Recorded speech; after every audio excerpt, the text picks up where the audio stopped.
Ladies and gentlemen, welcome to the Chris and Andre Show.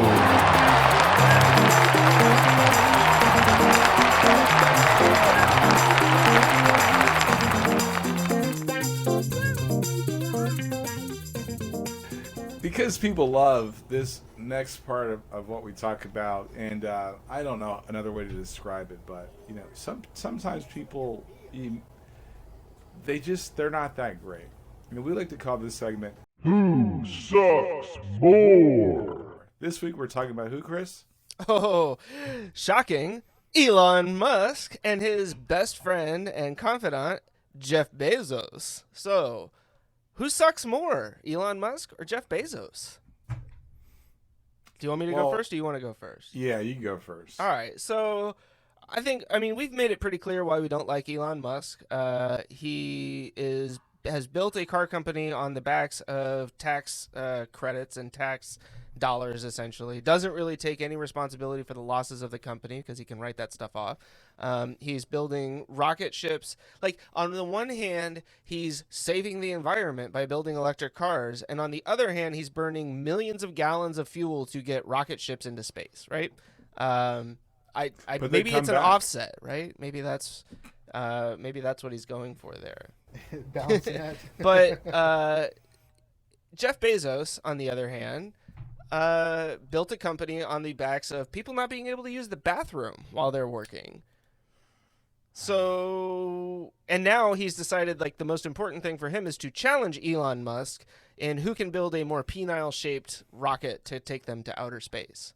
And so far, I think Jeff Bezos is winning that fight there. So I don't know. It's a tough one here, honestly. I support Amazon only because it's convenient. Because you can't quit Amazon. Yeah, but I have been getting better. The problem is like I'm substituting Amazon for Walmart in a lot of cases. So is it really that much better? No. But Walmart's kind of stepped up their game lately, just in terms of what they carry in the stores. I'm not saying like business practices and employee treatment are good, but I got this handy dandy Bob's Burgers T-shirt for $7 at Walmart last week, so it's all worth it now. Right? It's all worth it, right? But yeah, I don't know. I think your argument. Who sucks more then? Well, I want to hear your debate, like your reasoning first before I decide. I mean, you've stated all the reasons I don't like Elon Musk. Like, I will not. I just don't like the guy. Oh, remember, he's also killing monkeys by implanting chips in their heads. And what was the other? Oh yeah, he donated $6 billion to himself. Yeah, to himself. Yeah, there's. Tell me about that monkey thing. That sounds like the beginning of a 1990s. I mean, it's basically Outbreak, like, I think, but with computer chips. That's just doing testing for this implantable chip that they do. It's designed to help people who have prosthetics have full control of the prosthetic. And so they have a microchip that they can implant into a brain. And so they're doing testing on this certain type of monkey, and they've had several of them have died. And they also admitted to animal cruelty and had to pay like a $5,000 fine for the treatment of the animals. Yeah, I know. Well, it's monkeys, so nobody actually gives a shit. Like, if it was dogs or like a cat or a little cute bunny, maybe, but it's a semi-intelligent primate. Yeah, exactly. I'll just say this: like, there's the ledger for Elon Musk is pretty stacked, right? My defense of Jeff is basically he's the target of the biggest elephant in the room. Like you always pick on the biggest company. And if Amazon did not grow, would people have the same ire for Walmart? The answer is no. Would people have the same ire for Target? The answer is no. He's just really good at what he was able to accomplish. I was actually I finished 2 books, which actually support my theory even more. One was Where Have All the Leaders Gone by Lee Iacocca. Great book. Great book. And the second one I started reading is called How to Lead. And it's a bunch of profiles and interviews by David Rubenstein on leaders: Bill Gates, Oprah Winfrey, Jeff, and Warren Buffett, a few other people. I didn't know you and Jeff were on a first name basis. We are. But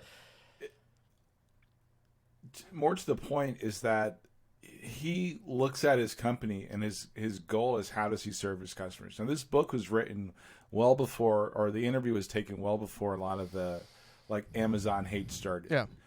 And if you kind of like parallel the two things, and it's like, yeah, like we ran our company at a loss because it was best for the customer, and we knew what the long-term ROI was, you kind of can't be mad at that. So it makes me kind of conclude a lot of the stuff is just hate, right? Yeah. When I worked at that other company, you better believe we would get targeted for certain things as our competitors did not. Yeah. So I have a little bit of a bias of like, no, because you happen to be the best, sometimes you happen to be the target also, because nobody else sees your competitors. And it's super easy to pick on you. Barely an inconvenience. Yeah, you don't even break a sweat. It's like, who's bad with, who's hurting retailers? Oh, it's Amazon, because they do all these. That's not true. That's not necessarily true, because what Walmart does is 100 times worse when it comes to sourcing. Like 100 times worse. And people have forgotten about that because Walmart is no longer the biggest retailer. But Walmart Plus is so... It's not even close. It's not even worse. They've had to drop their price like 3 times in the last year because they're not competitive. They don't have the infrastructure. They're not willing to put the money to invest in the infrastructure. So what does that do? It allows for Amazon to remain the target. Well, and right? I think Walmart's customer service is significantly less than what Amazon is able to provide. Yeah, I got color shamed today by a Walmart employee. I was like, man. Yeah, so I mean, think about it this way: Amazon, like two things that make me, and it's funny that we're talking about these two people this week because I just finished that one interview. Yeah. He did not want to buy a brick and mortar anything, i.e., Whole Foods, because he wanted to wait until he could actually bring value to the customers and make it worth it. Okay. That was one of the reasons why I bought Whole Foods. And the second thing was the the Washington Post. When he was first offered the Washington Post, he said no because he didn't see the value in it. He's like, he goes, I'm not a newspaper guy. I don't understand that business. Sure. And the guy that was selling the Washington Post basically said, hey, we don't need a newspaper guy. This whole industry is changing. You're an internet guy. That's what we need. That's what we need. Well, that's interesting.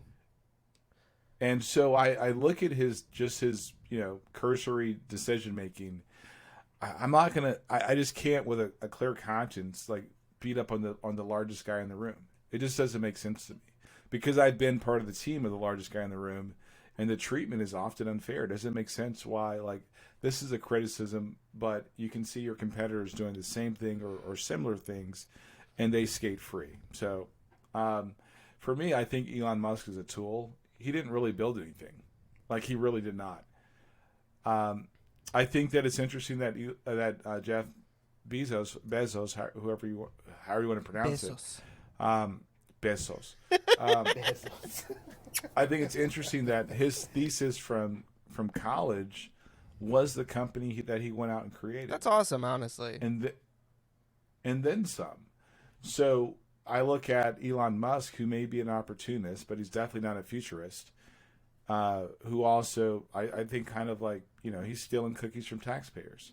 So, for me, I think Elon Musk is still a tool, and he gets a lot of credit he doesn't deserve.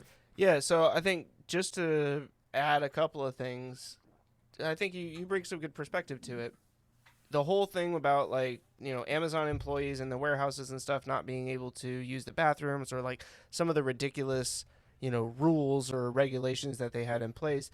It's not like Jeff Bezos was the guy who was like, what would be really good is if we didn't let employees use the bathroom, right? Now, part of it may be that there were specific requirements or expectations that were set from the top down, but that requires a leader in those warehouses to be able to push back and say like, no, if you do that, this is what, in order to achieve that, this is what we would have to do.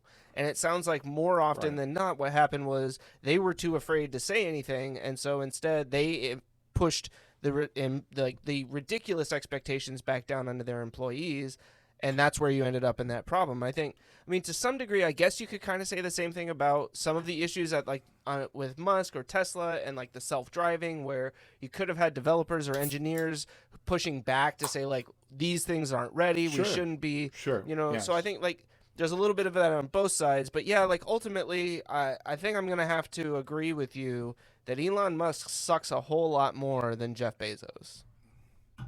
And I'll even step back to that, like the expectations, right? I think the problem one of the disconnects I have with Elon Musk is he would be so in the front of the room saying, "This is the target we're going to meet," and completely miss it, and just be like, "Okay, he missed production days." All these things he misses, and he doesn't hold himself accountable. And that is what I just can't, like, I would support him if he's like, yeah, we missed the mark on that. But it's excuse after excuse after, shuck and jive and dodge a bullet. And it's just like, I just can't respect that. And you want to pretend like you're the guy leading the charge in whatever initiative. I think Jeff Bezos. I'm going to call him Jeff Bezos. Just call Jeffy B. I think, make it easy. I think Jeff has more of the, I don't think he's like no different to me than the former CEO and founder of Starbucks. Both people never ran from the problems that were in their organization and committed to make them better, but neither one of them were the COO. Neither one of them were district managers. Neither one of them were. So he's the penguin of the corporate world. Well, I mean that's how corporations work, right? Like you have a CEO, you have a COO, you have directors, you have senior VPs, and those guys should be running their wheelhouse. You're I don't right think there, but I think at the same time, like when you take the job of CEO, you also recognize that like you will be held responsible, or people will see you as being responsible for everything, right? Totally got it. And ultimately, and I apologize for their ignorance, right? That's yeah. In that interview, he made a point of what was it? Gosh, it's pronounced paraphrase. Bezos. Is that the point that he made? Bezos. Yeah. He made a point, and I 100% agree with this from a leader. Like he wasn't supposed to know everything. Like he literally said, "I have people that do these things because I want to make 5 good decisions a day. If I'm making like 30 or 40, I'm not doing my job well." So I'm like, I personally subscribe to that. No, that makes sense. I hire people that are good at what they're supposed to be good at because I'm not good at them or I don't have the time to do it.